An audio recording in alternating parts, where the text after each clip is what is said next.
ताली बजाव चर्चा में आव अरे कमर हिलाव ये बात है।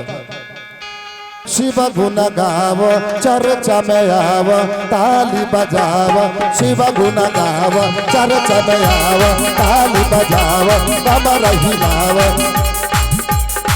ऐसे नहीं मत हार के जा ऐसे नहीं मत हार के जा। अरे यही लता सिरवा नाई के जा तब जीवन सफल बनाई के जा। यही लता सिरवा नाई के जा तू जीवन सफल बनाई के जा। यही लता सिरवा नाई के जा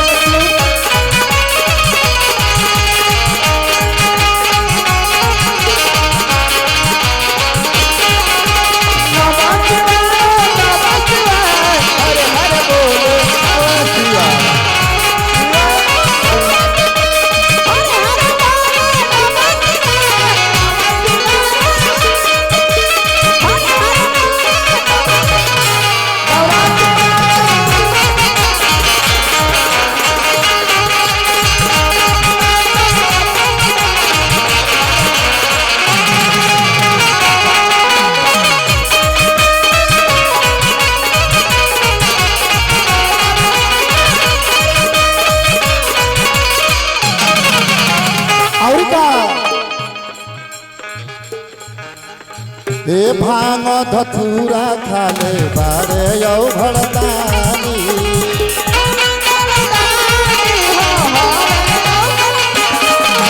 ए संगही में बारी उनकर गौरा महारानी।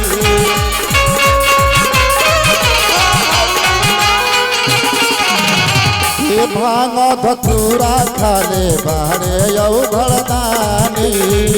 संगही में बारी उनकर गौरा महारानी।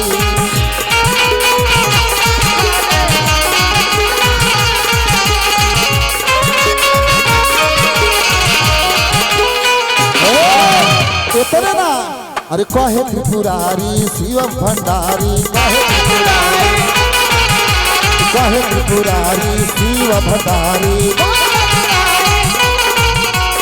मथ पचुंदरी बांध के जा मेरा पचुंदरी बांध के जा। ओई लता यही लतो सिरवा नाई के जा तू जीवन सफल बनाई के जा। नाई के जा तू जीवन सफल बनाई के जा। ओई लतो नाई के जा तू जीवन सफल बनाई।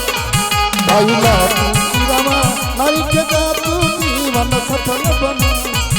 आई लता सिरवा नाई के जा तू जीवन सफल बनाई के जा। प्रेम से बोली शंकर भगवान की कीर्तन कराने वाले की सकल समाज की हर हर महादेव।